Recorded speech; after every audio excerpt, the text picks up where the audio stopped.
I never thought of myself as the kind of guy someone would trust with their whole world, let alone their secrets. But there I was, sitting across from Ethan in that tiny coffee shop downtown, watching him fidget with his cup like he was about to confess something that would change everything. He looked at me then, eyes steady but somehow vulnerable, and said, "I trust you more than anyone, more than I've ever trusted anyone." And just like that, everything shifted. Let me back up a bit. My name's Jamie, and I'm a software developer in this city that never really feels like home, no matter how many coffee shops and dive bars I haunt. I moved here a couple years ago after a messy breakup and a job offer that promised stability but not much else. I kept to myself mostly: work, gym, Netflix, repeat. Then Ethan showed up. We met at a mutual friend's birthday party, the kind of gathering where you usually spend half the time avoiding eye contact, and the other half pretending you know people you don't. Ethan was different though. He wasn't loud or flashy. He just had this calm energy, like he was genuinely interested in hearing what other people had to say. We ended up talking about everything from music to bad first dates, and somehow, the night didn't feel like a chore. Over the months, those casual conversations turned into something more. Coffee meetups became regular, and I found myself looking forward to seeing him, not just for the company, but because he had this way of making me feel seen. Not just surface-level stuff, but the messy, awkward parts. One usually keep hidden. He never judged, just listened. I guess that's why it caught me off guard when he said those words about trust. The thing is, Ethan's life hasn't been easy. He's been through a lot. Family drama, heartbreak, and stuff he barely talks about even now. But he chose to share that with me, bit by bit, like handing over pieces of a puzzle. And me? Well, I didn't know what to do with it at first. I'd always been the guy people came to for advice or a laugh. Not the one they confided in like that. That afternoon in the coffee shop, the rain tapping softly against the windows, Ethan looked at me like he was making a promise without saying it aloud. "I've never had anyone I could really trust before," he said quietly. "Not like this." And there it was, the moment I realized this wasn't just casual friendship anymore. But trust is a tricky thing. It's easy to say, but harder to live up to, especially when you don't want to mess it all up. So yeah, I'm sitting here, heart pounding a little too loud, wondering if I'm ready for what comes next. Because once you cross that line, from friend to something more, there's no going back. And if I'm honest, I don't want to go back. I leaned back in my chair, trying to keep my cool, but inside I felt like I'd just been hit with a shot of adrenaline and whiskey all at once. Ethan's words were still hanging between us, warm and fragile like glass. I wanted to say something smart or reassuring, but all I could manage was a shaky, "I'm glad you told me." He smiled, small, almost shy, and the tension seemed to ease just a little. "I don't open up like this to just anyone," he said, stirring his coffee absent-mindedly. "You're different. You listen. Actually listen." That hit me harder than I expected. I've always been the guy who listens. Yeah, but usually it's surface-level stuff. Complaints about work, funny stories, weekend plans. Ethan was handing me pieces of himself I didn't know existed, and I felt both honored and terrified.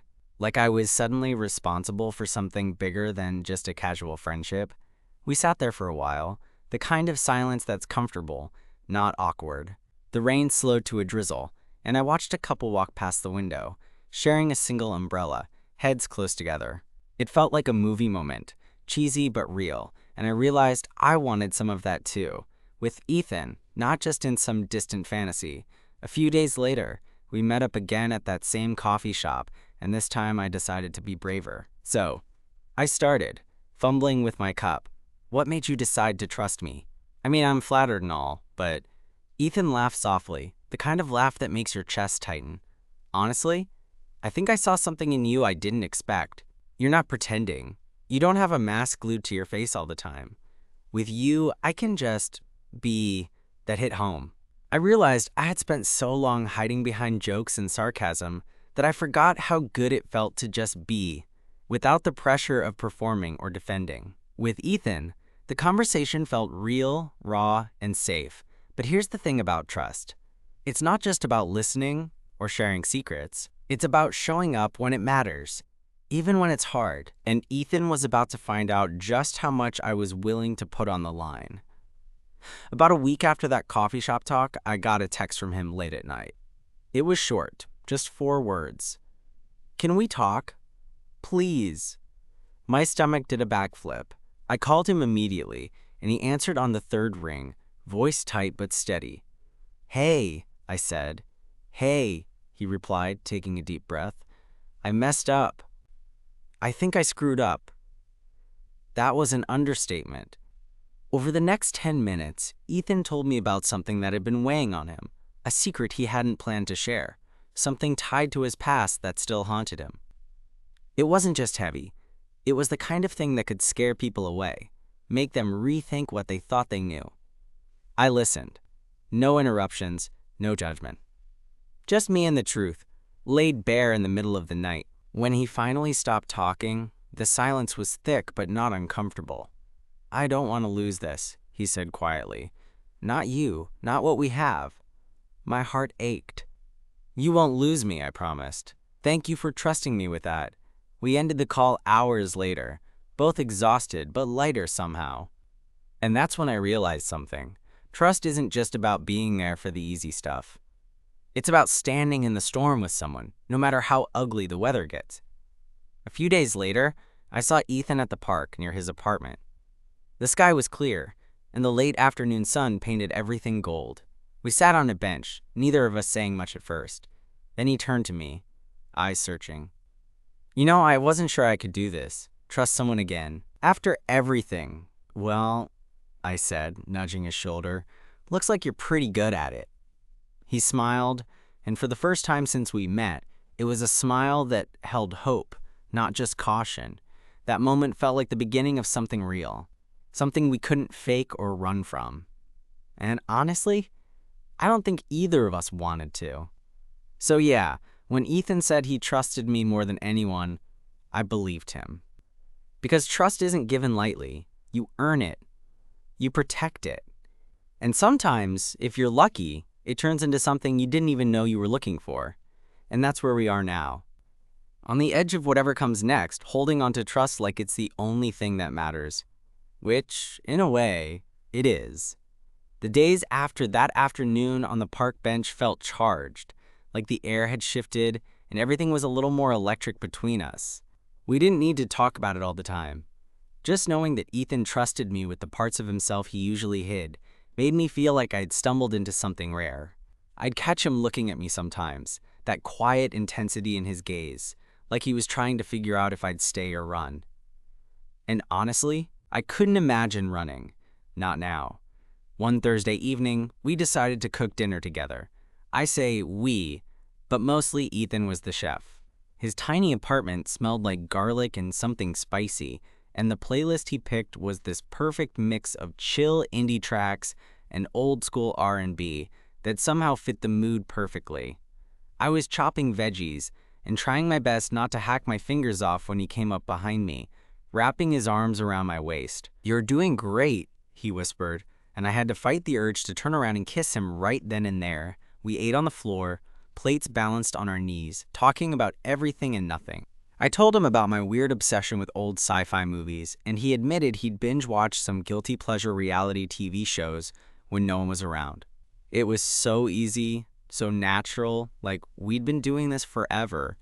After dinner, we ended up on the couch, close enough that our legs touched.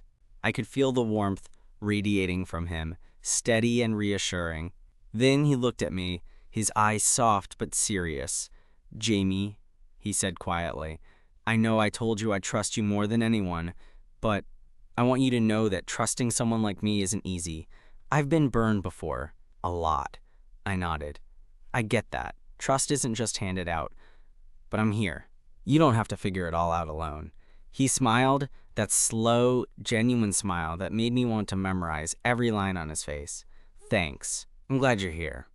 We stayed like that for a while, just holding space for each other. It felt like a turning point, not just in our relationship, but in how we saw ourselves. For the first time in a long time, Ethan seemed hopeful, and I felt lucky to be part of that. Then came the night I realized trust wasn't just about sharing feelings or secrets. It was about vulnerability in the most unexpected ways. It was late, and Ethan called me, voice shaky. "Can you come over? I'm not doing great." I grabbed my keys and wallet without hesitation. When I got to his place, the door was half open, and I found him sitting on the floor, knees pulled to his chest, eyes red from crying. "Hey," I said softly, crouching down beside him. "Talk to me." He shook his head, voice breaking. "It's just, everything feels like too much. Like I'm drowning all over again." I pulled him into a hug, and for the first time, he let himself really fall apart. There was no pretending, no holding back, just raw, messy pain. We stayed like that for hours, me holding him while he cried, until his breathing evened out and the panic faded to tiredness. When he finally looked up, eyes glassy but clearer, he whispered, "Thank you for not running." I smiled, brushing his hair back. "I told you, I'm not going anywhere." That night sealed it for me. Trust isn't just about the big moments or the sweeping declarations. It's about showing up in the small, quiet ones, when no one's watching, when it's ugly and hard. Over the next few weeks, things between us deepened. We became a team, facing whatever came with a sense of togetherness I'd never experienced before. I met some of his friends, awkward introductions and all, and he came to a few of my work events, trying to navigate my world the way I was navigating his. One evening, after a long day, we decided to go for a walk through the city streets, all lit up and buzzing with energy. Ethan grabbed my hand, lacing his fingers through mine like it was the most natural thing in the world. And it was. "I've been thinking," he said suddenly, voice low, "about what it means to trust someone. About what it means to let go of the past." I squeezed his hand. "Yeah?" He nodded, eyes searching mine. I think trusting you means I'm ready to stop running, to stop hiding." My heart skipped a beat. "That's pretty huge." "Yeah," he said with a small laugh, "but it's true." We kept walking, hand in hand, letting the city noises fade into the background. In that moment, with the soft buzz of streetlights and the quiet between us, I realized trust had become more than a word. It was a promise, a lifeline, and maybe even the start of something real. And honestly, I'm ready to see where it takes us. We kept walking, hand in hand, the night unfolding around us like it was made just for moments like this. There was something magical about the way the city lights shimmered off the wet pavement, how the distant hum of traffic and laughter blended into a comforting backdrop. It felt peaceful, hopeful, like we were stepping into a new chapter, together. But, as you probably guessed, things never stay simple for long. About 2 weeks after that walk, we had plans to meet up for dinner. I was already halfway there when Ethan sent me a text. "Can we talk before tonight? Something's come up." My stomach dropped a little. I wanted to ask what, but I didn't. Instead, I just texted back, "I'm here when you're ready." When I arrived at his apartment, the door was cracked open. Ethan was pacing inside, eyes shadowed with worry. "Hey," I said, stepping in and setting down my bag. "Hey," he replied, running a hand through his hair. This isn't easy to say. That usually isn't a good sign. He pulled me onto the couch, his fingers tight around mine. "My brother," he reached out, unexpectedly. After years of silence, I blinked. "Wow, that's a lot." "Yeah, and he wants to meet. Says he wants to make amends." I could see the conflict in Ethan's eyes. Hope, fear, uncertainty. "Do you want to see him?" Ethan sighed, voice low. "Part of me does, but another part is terrified it'll just open old wounds." I took a moment before answering. "Whatever you decide, I'm with you. You don't have to face it alone." He gave me a small, grateful smile. "Thanks, Jamie. That means everything." Over the next few days, we talked more about it, sometimes until the early hours, sifting through the mess of emotions together. It became clear that this wasn't just about a family reunion. It was about trust again. Trust that the past wouldn't hurt so much this time. Trust that people can change. Trust that he could open up to someone familiar instead of shutting down. When the day finally came for Ethan to meet his brother, I offered to come along. He hesitated, but then agreed. I think having me there was like an anchor for him. The meeting was at a quiet cafe, the kind with brick walls and soft jazz playing in the background. Ethan's brother showed up late, nervous but sincere. They talked for hours, awkward at first, then gradually softer, the tension easing into something tentative but real. Watching Ethan during that conversation was like seeing a different side of him. Vulnerable, guarded, but willing to try. Afterward, as we walked back through the city streets, he squeezed my hand. "I'm really glad you came," he said. "Me too," I replied. That weekend, we ended up sprawled on the couch in Ethan's apartment, exhaustion settling around us. I was half watching a movie while he rested his head on my shoulder. "You know," he murmured, "I never thought I'd get to this point, where I could trust someone again, where I could even imagine a future." I turned to him, heart pounding. "What kind of future?" He smiled, faint but genuine. "One where I'm not running. One where I'm not afraid to be myself. One with you, maybe." I swallowed hard, suddenly feeling the weight of everything. The past, the trust, the hope. "I want that too." And then he surprised me by reaching up to kiss me, slow and sure, like he was saying everything he couldn't put into words. After that moment, things settled into a rhythm that felt less scary and more like home. We were building something new, one day at a time, but I knew, deep down, that trust was still fragile. One wrong move, one secret kept or revealed, could change everything. A few weeks later, that test came in the form of a message I never expected. It was from someone from Ethan's past, someone he'd never told me about. The kind of person who could stir up old fears, old doubts. The kind of person who made me question if I really knew everything about the man who trusted me so much. I stared at the screen, heart hammering, debating what to do next. Because sometimes, trust means facing the unknown, even when it's terrifying. And that night, I realized our story was far from over. In fact, it was just getting started. The message popped up on my phone right as I was about to head out to meet Ethan for brunch. I froze, thumb hovering over the screen, heart pounding in a way that didn't quite feel like excitement or nerves. It was something heavier, knotty with uncertainty. The sender was a name I'd never seen before but recognized instantly: Mark. Mark was someone Ethan had mentioned once or twice, vaguely when he talked about his past. A name shadowed by silence and quick changes of subject. A person from a chapter he'd kept locked away. The message read, **, we need to talk. It's important. Can you call me?" I stared at it, blinking like maybe my mind was playing tricks. I debated whether to tell Ethan right away, or wait until we were together so I wasn't alone, pacing my apartment, brain spiraling. In the end, I decided to bring it up before brunch, figuring honesty was part of this trust thing. When I got to Ethan's place, he was already there, standing by the window with a coffee in his hand, looking out at the city. The late morning light caught the curve of his jaw, but there was tension in his shoulders I hadn't seen before. "Hey," I said, dropping my bag by the door. "Got a minute?" He turned, eyes narrowing just slightly, a flicker of something I couldn't place. "Yeah, what's up?" I pulled out my phone and showed him the message. His face went unsteady for a moment, like I'd hit a nerve he'd been trying to ignore.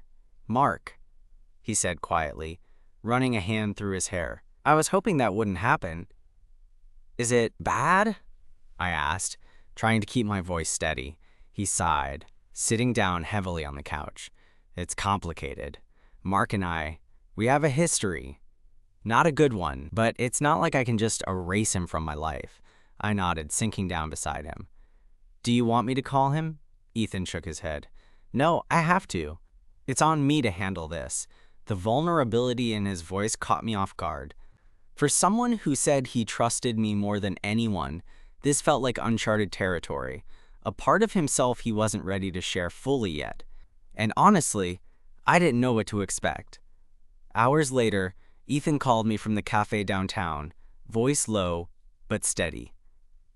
We talked. It wasn't easy, but I think it was necessary. "What happened?" I asked. Mark apologized, said he wanted to make amends for the things he did, for the ways he hurt me. I don't know if I can forgive him yet, but it's a start. I could hear the weariness in his tone, but also a hint of relief. "I'm proud of you." There was a pause. Then he added, "I'm glad you're here for me, Jamie. I don't think I could have done this alone." That night, we sat on his balcony, sharing a bottle of cheap wine and talking until the city lights blurred into dawn. The conversation wasn't easy. There were tears and silences and moments where I wasn't sure if he'd close off again, but he didn't. He leaned into the discomfort, and I leaned in with him. After a while, Ethan asked, "Do you ever think about the future? Like, really think about it?" I smiled, tracing lazy circles on his hand.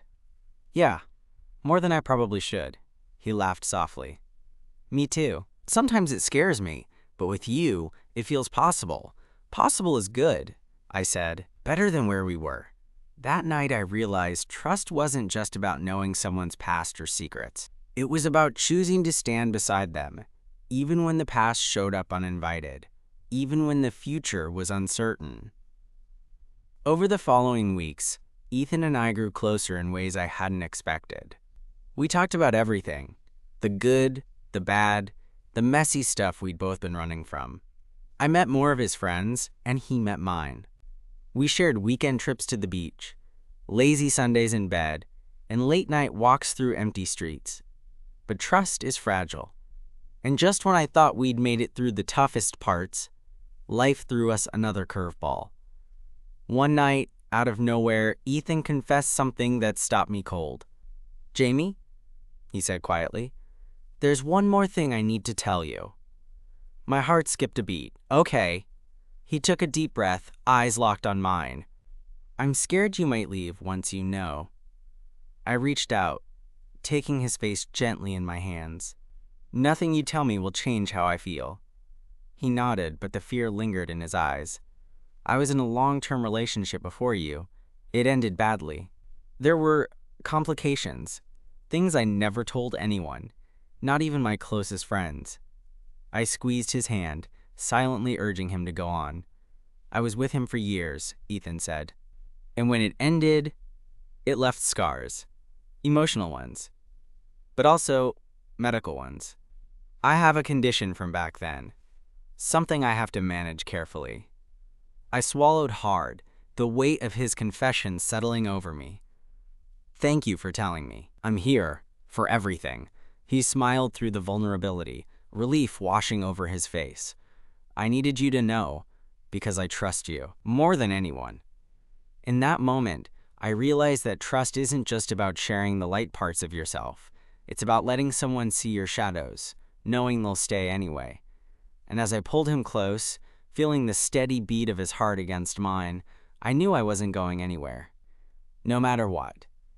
The room felt quiet, but in a way that was charged, not with tension, but with something fragile and raw. Ethan's confession hung between us, and for a moment, I wasn't sure what to say. I just wanted to hold him close and let him know that none of this changed how I felt.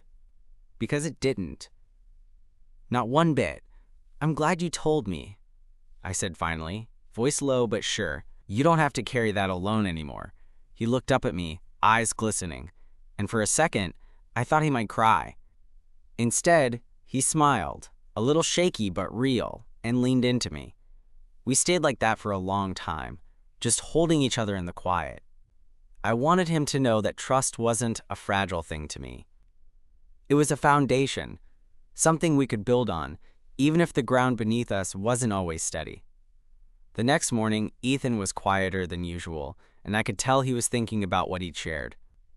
I didn't press him, just made coffee and sat beside him, letting the silence do its work. Eventually, he spoke. "I was worried you'd see me differently." His voice was small but honest. "That you'd think less of me." I shook my head, reaching for his hand. "You're not just things from the past or conditions you have to manage. You're you, and I like you, all of you." There was a relief in his eyes that was almost palpable. "I want to be honest with you, Jamie. I want this to work. But sometimes, I'm scared that my past will get in the way." I squeezed his hand tighter. "We all have pasts. It's what we do with the present that counts." That day, something shifted between us. The kind of shift that doesn't happen with fireworks or grand gestures, but with quiet acceptance and steady presence. I realized that trust wasn't a destination. It was an ongoing journey, and we were both willing to take the first steps together. Over the following weeks, we settled into a routine that felt like a safe harbor. I learned more about how to support Ethan, reminders for medication, gentle check-ins, and just being there when the weight of everything felt overwhelming. And he, in turn, made an effort to open up more, to let me in, even when it was hard. One Saturday afternoon, we found ourselves at a local bookstore, wandering through aisles filled with old paperbacks and new releases. Ethan pulled a worn copy of a poetry book off the shelf, flipping through the pages. "Remember when you said you liked old sci-fi movies?" he said with a grin. "I think you'd like this." I laughed. "You're trying to convert me into a poet?" "Maybe," he teased. "Or maybe I just want to share the things I love with you." That struck me. How trust had grown into something that wasn't just about secrets or vulnerability, but about sharing the parts of ourselves we held dear. Later that evening, back at his apartment, we cooked dinner again. This time I took the lead, fumbling through a recipe I'd found online. Ethan's laughter filled the room when I nearly set the kitchen towel on fire, and I realized how much light he'd brought into my life. Afterwards, we curled up on the couch and Ethan rested his head on my shoulder. "I never thought I'd find someone who'd stick around through all the mess," he said softly. "Well," I replied, "I'm not going anywhere, mess and all." He smiled, eyes closing, as he relaxed into me. In that moment, I felt like maybe, just maybe, we'd built something that could weather whatever storms came our way. But as much as I wanted to believe that, life had a way of testing even the strongest foundations. A few days later, I got a call from Ethan's doctor. Nothing urgent, just a routine check-in. But it opened a door I hadn't expected. "Jamie," the doctor said, voice calm but serious, "I wanted to talk about Ethan's condition. It's manageable, but there are risks, especially if stress levels remain high." I ran my hand through my hair, heart racing. "Is there something we should be worried about?" "Not immediately," the doctor reassured me, "but it's important that Ethan has a strong support system, someone he trusts." I thought of Ethan then, the way he'd trusted me with parts of himself he'd never shared with anyone else. The late nights, the conversations, the moments of vulnerability. "I'll do whatever I can to be that person," I said. The days that followed were a balancing act, holding space for Ethan's fears while trying not to let mine take over. We faced new challenges, some small and some that shook us both to our cores. There were moments when I felt helpless, watching him struggle, and moments when we laughed so hard it felt like breathing. Through it all, the thread of trust kept us connected. One evening, as we sat on the balcony watching the city lights flicker, Ethan turned to me with a thoughtful look. "Jamie," he said, "I'm still scared sometimes, but knowing you're here makes all the difference." I smiled, pulling him close. "We're in this together, no matter what." And in that quiet, ordinary moment, I understood that trust, real trust, isn't about perfection. It's about showing up day after day, even when it's hard. It's about choosing each other, over and over again. That's what made this feel like home. Months passed, and with every day, the trust between Ethan and me deepened. Not because everything was perfect, but because we kept choosing to show up for each other. The messy parts, the uncertainties, the moments when one of us felt vulnerable or scared, they all became threads that wove us closer together. One crisp evening, we found ourselves back on that same balcony, the city sprawling beneath us like a patchwork of stories. The air had that fresh, hopeful quality of early autumn, and the sky was a deep navy, dotted with stars just starting to peek through. Ethan sipped his tea and then turned toward me, eyes soft and steady. "You know, I used to think trust was just about not breaking someone's heart or keeping secrets," he said, voice low. "But now, I realize it's so much more. It's about being seen, really seen, and still being accepted, even the parts you're scared to show." I reached over, brushing a stray lock of hair from his forehead. "That's what you've always been to me," he smiled, leaning into my touch. "Thank you for sticking around, for being patient when I wasn't perfect, for letting me be me." "Well," I teased gently, "I'm kinda stubborn, and I think you're worth it." He laughed, and the sound was warm, familiar. "I think you're my home." The words settled between us, simple but profound. No grand declarations or dramatic gestures, just two people who had found something rare in a world that often felt uncertain. Later that night, as we lay tangled in the quiet glow of his apartment, I thought about everything we'd been through, the doubts, the fears, the breakthroughs. Trust hadn't been easy, but it had been real. It had been ours. And sometimes I realized that's all love really is. Choosing to trust someone with your whole self. Knowing you might get hurt, but believing it's worth the risk. Because in that choice, you find connection. You find safety. You find home. And with Ethan beside me, I finally knew I wasn't alone anymore.